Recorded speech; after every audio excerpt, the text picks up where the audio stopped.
आज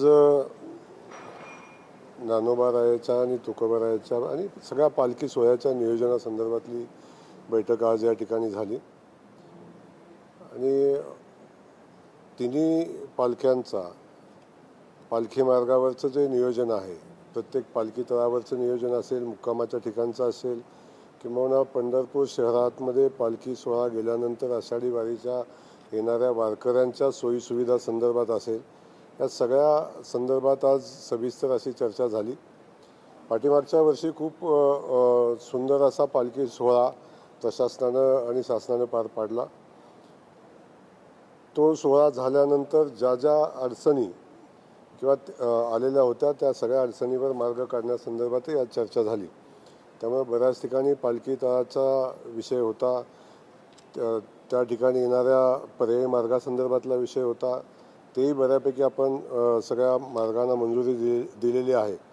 ग्रामविकास खात्याच्या माध्यमातून सातारा जिल्ह्यातले पालखी तळ असतील, सोलापूर जिल्ह्यातले पालखी तळ, त्यांचे अप्रोच रस्ते असतील किंवा पर्यायी मार्ग असतील, याही संदर्भात आपण सगळी कामं मंजूर केलेली आहेत आणि त्याची बऱ्यापैकी टेंडर आता प्रक्रिया संपलेली आहे। ते कामं पालखी सोहळ्याच्या पूर्वी कंप्लीट करण्याच्या सूचना दिलेल्या आहेत।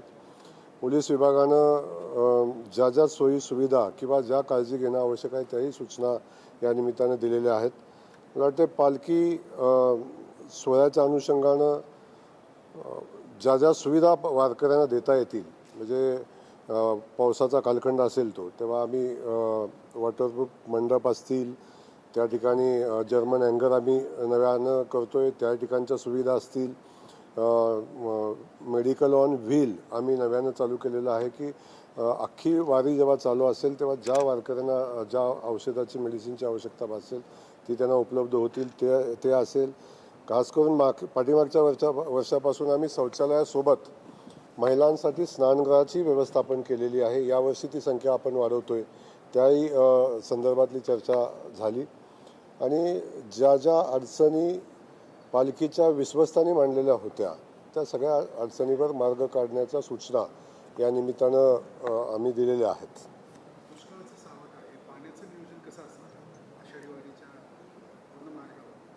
नाही, दुष्काळाचं सावट महाराष्ट्रावर आहे हे वास्तव आहे। आपण पालखी मार्गावर किंबहुना शहरामध्ये आवश्यक असणाऱ्या सगळ्या पाण्याची व्यवस्था आपण करतोय। मला वाटतं जवळजवळ 500 टँकर आपण साधारण पालखी मार्गावर, तिन्ही पालखी मार्गावर शहरामध्ये आपण त्याची पाण्याची व्यवस्थापन करतोय। पालखी मार्गावर किंवा पालखीच्या कालखंडामध्ये पिण्याच्या पाण्याची व्यवस्था होईल, त्यामध्ये कुठली अडचण येणार नाही।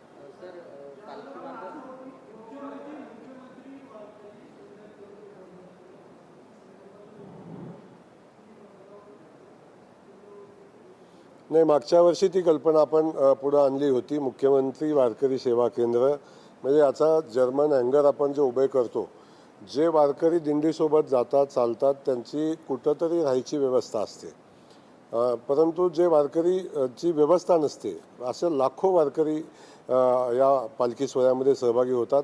अशा वारकऱ्यांसाठी मुक्कामाची व्यवस्था, झोपण्याची, आंघोळीची, बाकी सगळ्याच व्यवस्था त्यांना मिळाव्यात म्हणून आपण ती व्यवस्था उभी केली। त्या ठिकाणी आपण आलेल्या वारकऱ्यांसाठी झोपण्याची व्यवस्था करतोय, शौचालयाची व्यवस्था करतोय, त्या ठिकाणी स्नानगृहाची व्यवस्था करतोय, त्या ठिकाणी मेडिकली ज्या सुविधा लागतील त्याच्या आपण त्या सुविधा देतोय आणि खास करून त्या ठिकाणी आपण त्या आलेल्या वारकऱ्यांची चरणसेवा त्या ठिकाणी झाली पाहिजे अशी व्यवस्था आपण त्या ठिकाणी केलेली आहे। वारकऱ्यांना ज्या ज्या सुविधा अपेक्षित आहेत त्या सगळ्या सुविधा आपण त्या केंद्राच्या माध्यमातून देतोय।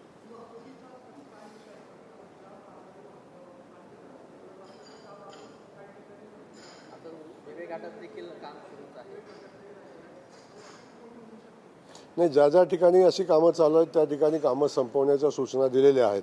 मला वाटतं दिवे घाटातलं थोडं काम सोडलं तर मला वाटतं पालखीच्या मार्गावर तशी कुठं अडचण राहिलेली नाही, परंतु पंढरपूर शहरामध्ये वाकरी तळापासून पुढे जाताना काही अडचणी राहिलेल्या आहेत, त्याही अडचणी सोडवण्यासंदर्भातल्या सूचना आपण दिलेल्या आहेत। शक्यतो बहुतांश पालखी मार्ग आता कंप्लीट आहे। पर्यायी व्यवस्था ज्या ज्या ठिकाणी पर्यायी व्यवस्था उभी केली पाहिजे ते रस्ते बऱ्यापैकी आता आपण तयार केलेले आहेत आणि तशा ज्या ठिकाणी झाले नाहीत त्या ठिकाणी आपण निधी मंजूर केला आहे आणि पालखी सोहळ्याच्या पूर्वी पर्यायी मार्ग वाहतुकी योग्य करण्याच्या सूचना दिलेल्या आहेत। पाण्याचं नियोजन केलेलं आहे, त्यामध्ये कुठलीही अडचण येणार नाही. पालखी मार्गावर दुष्काळाचं सावट जरी असलं तरी पालखी मार्गावर पाणी कुठं कमी पडेल अशी सध्या तर स्थिती नाही, परंतु वारकऱ्यांना पाणी कमी पडणार नाही याची काळजी आम्ही घेऊ. साधारण 500 टँकर आपण आता वारीच्या हिशोबानं पालखी मार्गावर आपण त्याची व्यवस्था केलेली आहे. राजकीय प्रेसच नाही आता. सोलापूर विधान परिषदेची निवडणूक पार पडलेली आहे, तुम्हाला काय विश्वास वाटतो की तिथे काही बदल होईल का? तुम्हाला विजयाची खात्री आहे? आज आपण पालखीच्या सोहळ्याच्या संदर्भातली आपली प्रेस आहे. मला वाटतं हा प्रश्न मला बाहेर विचारला तर मी चांगलं उत्तर देईन.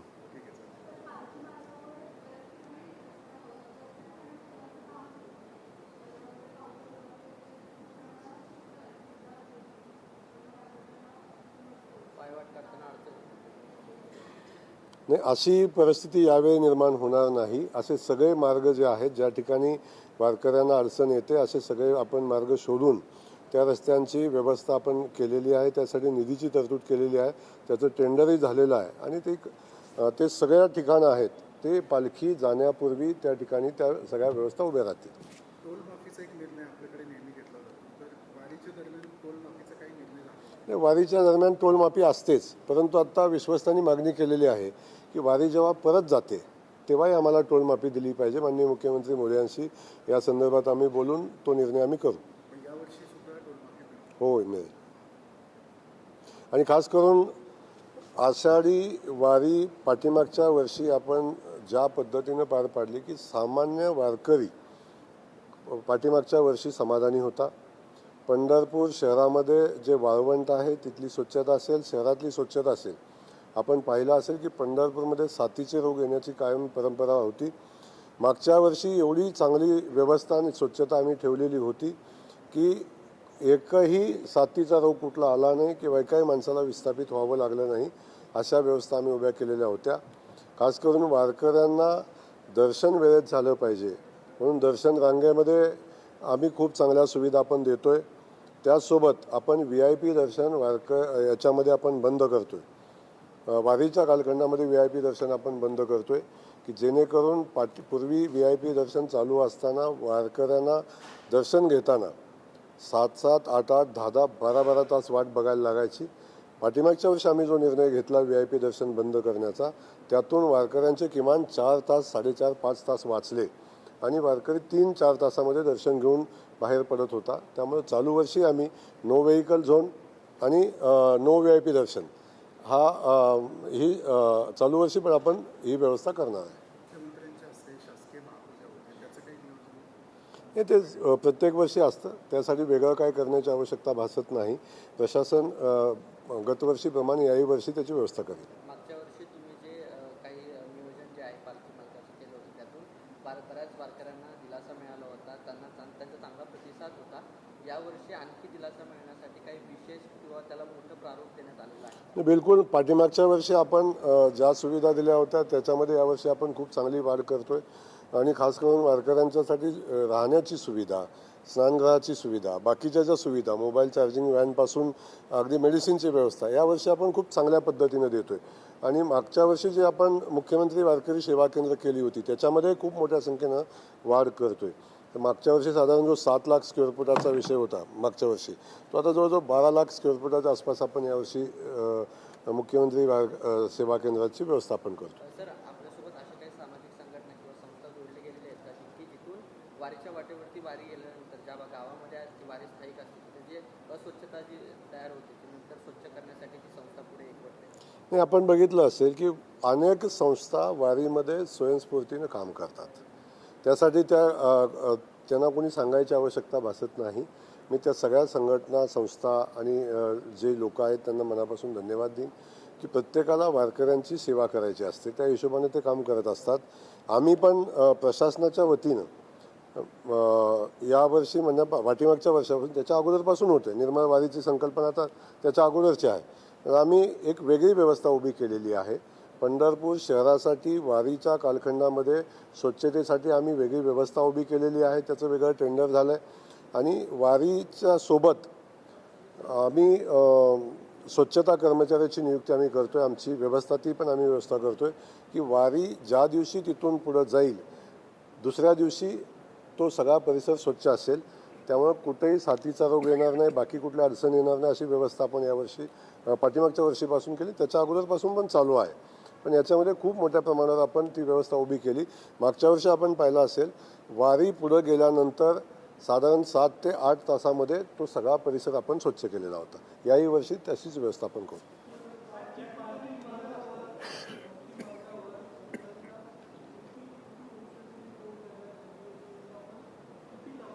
नाही, बिलकुल काही वृक्षाची तोड केलेली नाही. पण चालू वर्षी म्हणण्यापेक्षा प्रत्येक वर्षी नवीन वृक्ष लागवड होत असते, ती सातत्यानं चालू आहे. बहुतांश पालखी मार्ग आपण बघितला असेल की त्या ठिकाणी खूप मोठ्या प्रमाणावर वृक्षाची लागवड चालू राहते. प्रशासन करतं, सामाजिक संस्था करतात, असे वेगवेगळ्या संस्था त्याच्यामध्ये भाग घेत असतात. त्यामुळे अशी झाडं कुठं तोडलेली नाहीत, पण नव्यानं झाडं लावण्याचं काम चालू आहे.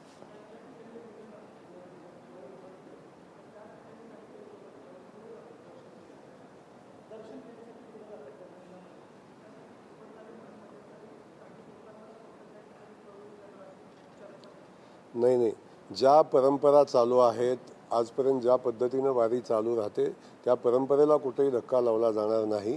पण त्यासोबत वारकऱ्यांची सुरक्षितताही महत्त्वाची आहे. त्या दृष्टीनं काही निर्णय घ्यायला लागले तर आम्ही नक्की घेऊ आणि तशी काळजी प्रशासन, पोलीस घेत असतं. परंतु जी परंपरा आहे ती परंपरा जोपासली जाईल. धन्यवाद. राजकीय तुम्ही दोघं जण जावा.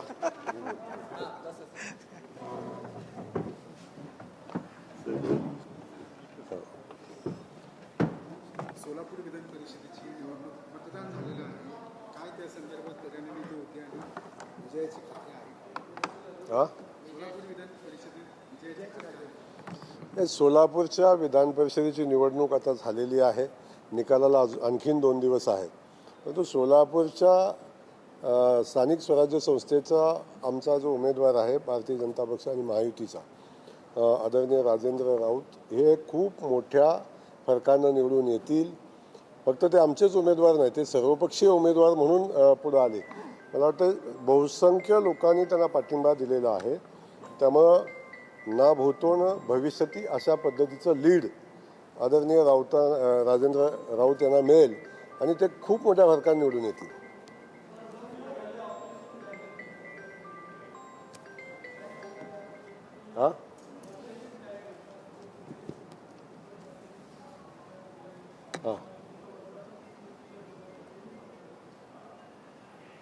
आता याच्या माझ्यापेक्षा तुम्ही चांगले साक्षीदार आहात, त्यामुळे माझ्यापेक्षा तुम्हाला अधिकची माहिती आहे. परंतु आता आपण पाहिलं असेल की या पक्षाने आत्मपरीक्षण करण्याची आवश्यकता आहे. आपल्यावरचा लोकांचा विश्वास कमी होतो हे खरं आहे, पण आपल्यावरचा आपल्या लोकप्रतिनिधींचा पण विश्वास कमी होत चालला आहे. ते आपल्यापासून दूर चाललेले आहेत. हे प्रामुख्याने आपण पाहतोय. ही परिस्थिती का निर्माण होते? सत्ता नाही अशी परिस्थिती आजच निर्माण नाही झाली. बऱ्याचदा विरोधी पक्षात सुद्धा मजबूतीनं काम करणारे लोक आपण बघितलेले आहेत. परंतु अलीकडच्या कालखंडामध्ये आपण पाहतो की जे विरोधक आहेत दिवसेंदिवस ते वीक होत चाललेले आहेत. त्यांचा जनतेचा विश्वास त्यांच्यावरचा उडलेला आहे, परंतु त्यांच्यासोबत काम करणाऱ्या लोकप्रतिनिधींचाही विश्वास त्यांच्यावर उडत चाललेला आहे. म्हणून ही परिस्थिती निर्माण होते.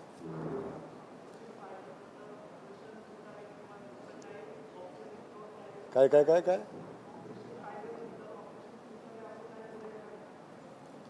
नाही, असे ऑपरेशन राजकीय असतात आणि ते चालूच राहतात. ते योग्य वेळ होत असतात. बाकीचे ऑपरेशन योग्य वेळ होतील. सोलापूर विधान परिषदेच्या निमित्ताने विरोधक देखील तुमच्या उमेदवाराच्या पाठीशी उभे आहेत. ऑपरेशन तुतारीची सुरुवात सोलापूर जिल्ह्यातून झाली.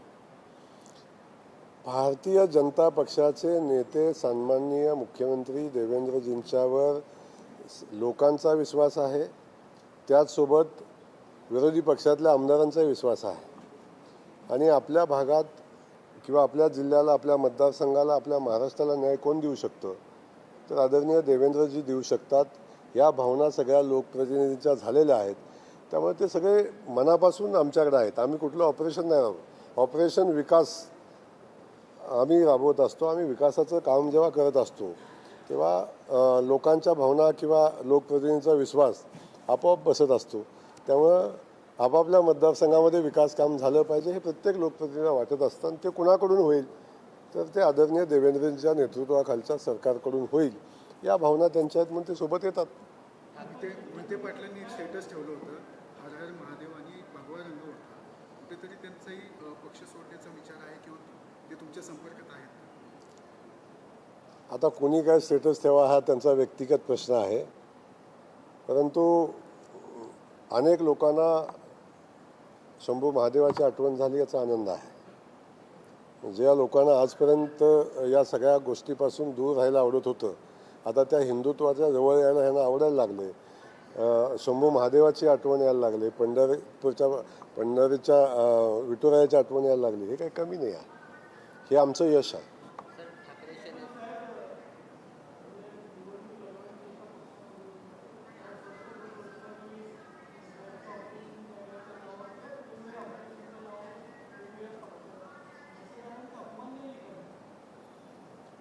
मला एक कळत नाही, ज्या लोकप्रतिनिधींना निवडून दिलेलं आहे, जे ज्या लोकांचं प्रतिनिधित्व करतात त्यांना जनभावना समजतात ना. मग त्या जनभावना काय आहेत हे समजून घेऊन ते काम करतात. आता त्यांनी शेवटी पुन्हा निवडणुकीला सामोरं जायचं, 2.5 वर्षांनी थांबणार थोडी नाही निवडणूक. जर लोकांना तो निर्णय आवडला नाही तर 2.5 वर्षांनी लोक घरी बसवतील. त्यामुळे शेवटी हा निर्णय घेत असताना जनभावनेचा आदर केला पाहिजे आणि जनभावना बघितल्याशिवाय त्या लोकांनी निर्णय घेतला नसा असं माझं मत आहे. ठाकरेंच्या नेत्यांचं थेट जो आहे तो भाजपवरती आहे, की अर्थात ही जी काही ऑपरेशन टायगर राबवली गेली ती खरं तर भाजपकडनंच प्लॅन होती आणि खरं तर भाजपला केंद्रामध्ये आपली संख्या बळकट करून अनेक बिल पास करायचं आहे असं ठाकरेंच्या नेत्यांचं म्हणणं आहे. ज्या दिवशी विरोधक वस्तुस्थिती मान्य करतील, वास्तव मान्य करतील, तेव्हा खऱ्या अर्थानं हे थांबेल. परंतु कुणाला तरी दोष देऊन आपलं अपयश किंवा आपल्या या गोष्टीत झाकणं मला वाटतं योग्य नाही.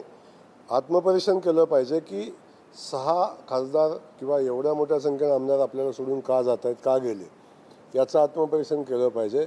ते ज्या दिवशी करतील त्या दिवशी सगळे प्रश्न संपतील. परंतु स्वतःच्या चुका न बघता, आत्मपरीक्षण न करता, समोरच्या कुणाला जर दोष देऊन जर वेळ मारून न्यायचा असेल किंवा त्यांना आत्मिक समाधान मिळत असेल तर त्यांनी मिळवून घ्यावं. आज ठाकरेंच्या गटाचा अर्थात त्यांच्याही शिवसेनेचा 60वा वर्धापन आहे. उद्धव ठाकरेंना काय शुभेच्छा? नाही, खूप छान काम चाललंय, असंच काम चालू द्या, ह्याच शुभेच्छा.